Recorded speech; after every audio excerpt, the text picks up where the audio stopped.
Hey, what's going on, YouTube? Marine X back at it again. Did you hear the news? A lot of proposals when it comes to legislation, when it comes to gun control. I don't have a exact thought on the proposals presented by President Biden tonight. Honestly, kind of want to see what happens with the bill that gets presented to the Senate, because the way I look at it is, you kind of govern in prose, you campaign in poetry. So in other words, whenever you are in the bully pulpit, you're running for office, you are, pitching something to the American people, it's usually more poetic. It's usually more optimistic for whoever wants that position, whether you're a Republican or a Democrat, than it is, something that's going to progress forward, that's going to progress forward. This is kind of one of those things tonight. So one of the biggest things that jumped out to me that the president said tonight is a reconstitution of the assault weapons ban. I guess my question would be, what's an assault weapon? I think I mentioned this the other day. Is it anything that can have a capacity in its magazine of more than 5 rounds? Well, then that's handguns, right? It's an assault weapon. Is it anything that can be shouldered? Well, that's a plethora. You got the M1 Grand. You got shotguns. Is it anything that looks a certain way? Obviously, the AR-15, the AR-10 have a very distinct look. They shoot 223, 5.56, 7.62, 308. What about AK-47s? They shoot 7.62 by 39. Is it 7.62 by 51 or 39? Like, it's so hard to define what that means. And apparently, the original assault weapons ban that was done in the 90s, they were still selling AR-15s even after the ban was put in place, as long as the weapons was modified to meet the correct definition of not being an assault weapon. I think that sometimes when you are negotiating with something, you have to drop an anchor, right? So maybe tonight this was the president dropping an anchor. When you drop an anchor in negotiations, the other side knows what you want. They knows what you're about. Clearly know what President Biden and the Democrats want. Now, I say in the Democrats, I'm not a Democrat or Republican. I'm a proud independent. I voted for both. I actually enjoy the fact that I have the longitude to vote for the party I see is taking the stance that I appreciate in the moment. So for me, let's just talk about a few things that the president said. So number one, was it a complete assault weapons ban? He didn't define what an assault weapon was. He said if they do not do an assault weapons ban, then he proposes that the minimum age to purchase an assault weapon goes from 18 to 21. The argument being that, those who join the military are supervised and trained by the world's best, whereas, snot-nosed 18-year-old becomes 18, runs down to the store and purchases a weapon. I know the rebuttal that's going to come from the other side. For instance, earlier there was a shooting just today in Tulsa, Oklahoma, where 4 people were killed and the shooter took his own life. And apparently that shooter was upset because he had back surgery, was still in pain. Now, I don't know how old that guy was, but according to his picture, he was clearly older than 21. So the other side's going to say, well, that guy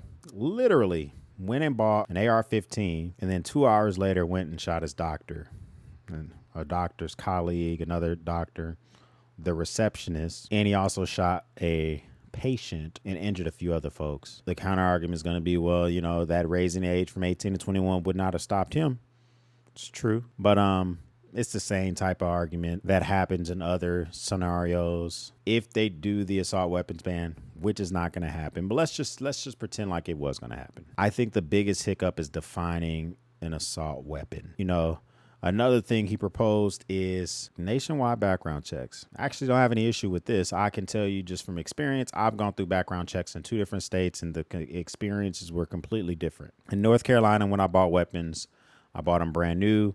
Also bought them from a pawn shop. Once I had my concealed carry license in North Carolina, I no longer had to go through background checks. Every time I wanted to buy a new handgun, I would walk into a pawn shop, show them my concealed carry, and literally within 4 or 5 minutes walk out with the handgun, because I went through such an extensive process to get my concealed carry in North Carolina that it was good for 5 years. So within that 5-year time frame, I guess they don't do updated background checks. I really don't know.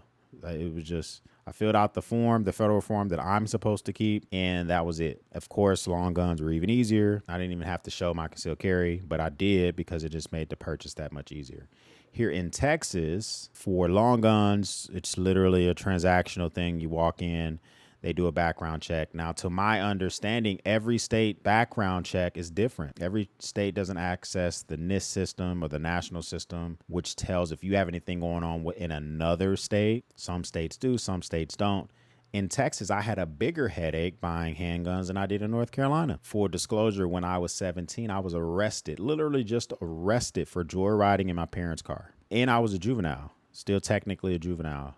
And matter of fact, I think I was 16. Of course, my parents didn't charge me with the crime. The state of Texas didn't pick up the crime. I have a clean record, but I was arrested. And because of that arrest, I had to write a letter to the Secretary of State's office and explain whatever happened to that case. So they wouldn't sell me a weapon until I explained to them that I was never charged with a crime. So it's so weird because North Carolina didn't even see the arrest, because I wasn't charged with a crime. So I guess what I'm saying is, if you live in another state and that state can't see what you've done in a different state, maybe we need background checks. If you are a law-abiding citizen, it's just going to be a hiccup. So far, ban on assault weapons. I don't know how I feel about that. I'm leaning more towards, if you can't define what it is, I can't give you how I feel about it. Nation-round background checks when it comes to a standardized background check system that everyone can agree on. I'm down with that. Next, red flag laws, which are memorialized or standardized in every state. So right now, every state has their own version of red flag laws. What will constitute a red flag, which could have you either separated from your weapons if you already own them, or a red flag is thrown in the system, I guess maybe for the background check system. I'm not sure. He didn't really define what and when a red flag will be used, but let's just use it in the case that you already own weapons. Red flag laws. I'm very, very curious to know how my due process rights will be protected. For instance, if I get into a dispute with my neighbor, heated dispute. Matter of fact, I did get into a dispute with my neighbor. Heated dispute. He was out 10:30 at night using a leaf blower. I got 2 kids. He has a kid. Literally blowing leaves off his lawn 10:30 at night, cranking it up. Full gas power, doesn't even have an electric leaf blower. So I go over, I stay on public property. I go over with one of my strongest flashlights that I own. I say, hey, why don't you cut that out? People are trying to sleep. I got kids. He says he'll be done in a minute. I said, okay, well, great. I'll help you finish. So I turned the light on strobe, and I pointed it at the ground, which it's so strong, doesn't matter really where you point it. In about 8 or 9 seconds, he had probably 7 more minutes worth of work. It was a lot of freaking leaves, but about 8 seconds, he was done. If he calls the police, technically there's nothing to come from that, right? But is a red flag thrown while the police investigate? Like, when does a red flag become a red flag? Is it when a loved one says that accuses you of doing something? Is it when a teacher says you've done something? A professor, a neighbor? We need to define like the due process rights of someone in regards to red flag laws. That's going to be important. Next, getting rid of the online gun show and the person-to-person loophole when it comes to background checks. I don't think I have a big issue with this. The way it works right now, at least from my experiences, I've gone to different websites, Bud's Gun Shop and so forth and so on. When you buy the weapon, they don't run a background check on you. You have it sent to a federal firearms licensed dealer. When they receive the weapon, they run a background check to that state's standards. So for instance, in North Carolina, I had a concealed carry. When it was received by the FFL dealer that I used, came in, walked out with my weapon, already had a concealed carry. And if you pass the background check for your state, whatever that is from the gun that you order online, you should be able to walk away with your weapon. If you don't, then normally it's sent back and it's at your expense. Like they'll keep they kind of keep like a restocking fee, I guess, is my assumption. So I guess they want to standardize the background check system, even if you're buying it online. That kind of seems like more of a headache. I think if you make it a standard background check, then you still don't need the online dealer still shouldn't have to do the background check. It seems like an extra step that's not needed. If every state's doing the same background check, then, Bud's gun shop should still be able to sell the weapon and ship it to the FFL dealer. The other one is if you go to a gun show and there's someone who's not an FFL dealer, so they're selling weapons, right? And they say the weapons belong to them or whatever. If they're not an FFL dealer and they want to sell you a weapon, that person does not have to conduct a background check because they're considered a private seller. So right now, if I wanted to sell my AR-10 and I got a booth at a gun show, or even if, I wanted to sell it to my neighbor, I have a form. It's the standard firearms form. I don't know this form number that I keep. The ATF doesn't track my weapons. But when it's time to sell that weapon, in theory,